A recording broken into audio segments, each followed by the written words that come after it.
vai ser aquela coisa, final de Copa do Mundo, cobrança nos pênaltis, né, Sakamoto? Vai ser mais ou menos isso?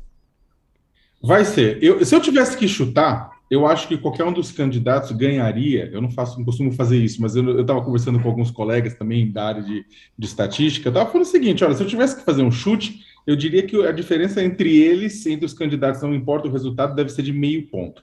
Não é meio ponto para ser meio ponto para baixo, é meio ponto. Vamos lembrar que o Nossa. Peru teve uma diferença, né, Meio de mais ponto ou são menos. quantos votos, Sakamoto, mais ou menos? Sabe? Não. Ah, Não sei. eu até comentei Se com são a 100 comunidade. milhões de eleitores, quanto que dá meio ponto aí? Bom, é que nem todo mundo vota também, né? É, É, tem os brancos, exato. tem os nulos, tem. É uma faixa exatamente disso. Eu estava até calculando isso com o pessoal. Na minha opinião, deve ser por aí. O que deve ser ruim, o que deve fazer uma. O pessoal vai falar, como é que você sabe?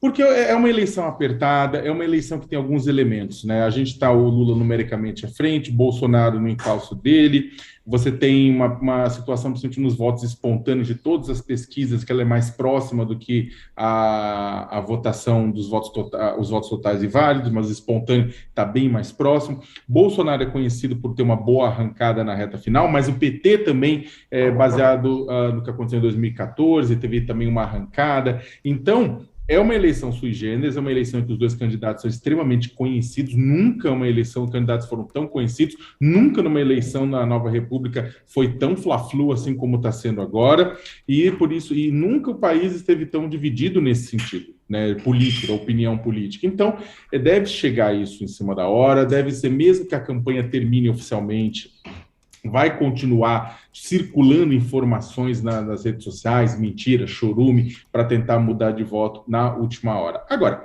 e isso, na verdade, vai impor que o resultado seja conhecido tarde, né? Porque quanto menos a diferença, menos tempo vai demorar para os votos dos dois se encontrarem. Vamos lembrar todo mundo que vai ter que acompanhar domingo, junto com o seu Lexotan, com o seu calmante preferido, né? Seja bolsonarista ou petista, que é o seguinte: você vai ter os dois vão sair, muito provavelmente pelo perfil da apuração dos bairros mais nobres, por algumas cidades médias e pequenas, pelo sul, pelo Paraná. Bolsonaro sai bem adiante e isso vai estreitando. A pergunta que é a pergunta de US$ 1 bilhão, né? Vai haver um cruzamento nos resultados, e esse cruzamento se mantém, ou ele vai chegar a tangenciar, mas não vai chegar a cruzar. Se não chegar a cruzar, Bolsonaro é presidente. Se cruzar, Lula é presidente. De qualquer forma, essa diferença, na minha opinião, vai ser muito pequena, o que pode levar, né, a conflitos, principalmente se Bolsonaro perder.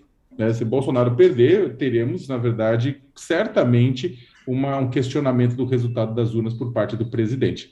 Última coisa sobre essas pesquisas, ainda falando do IPEC ontem, tem só um dado interessante, comparado com todos os outros dados que eu acho que vale a pena destacar, é a avaliação do governo Bolsonaro. Eu não vi a da IPESP ainda, mas do Datafolha, do IPEC, a avaliação do governo que estava melhorando e a reprovação que estava diminuindo, estagnou e até oscilou um ponto para cima no pior e um ponto para baixo no melhor. E isso é uma notícia ruim para o Bolsonaro.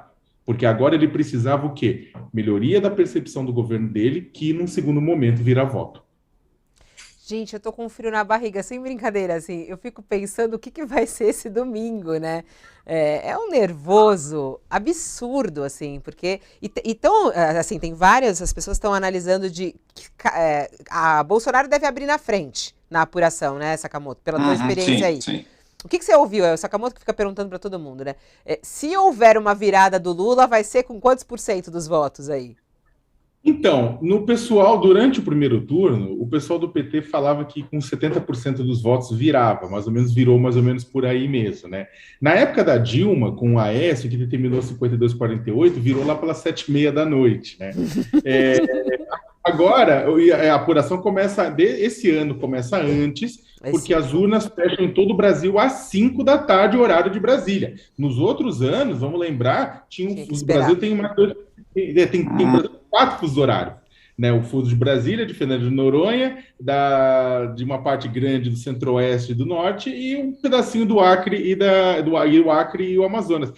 Agora é tudo a 5, então tecnicamente seria antes que em 2014. Porém, como isso pode ser muito estreito, essa virada pode não acontecer, 7h30, 8, pode acontecer bem mais. É por isso que eu estou falando do seu ansiolítico preferido, que está todo mundo nos ouvindo, do seu calmante preferido, que pode ser bem tarde. E pode não E acontecer. pode não acontecer. E pode não, foi o que eu falei naquela hora. Pode não acontecer, pode ser quase tangenciar lá, mas não acontecer, e pode acontecer bem tarde. Nossa. Então,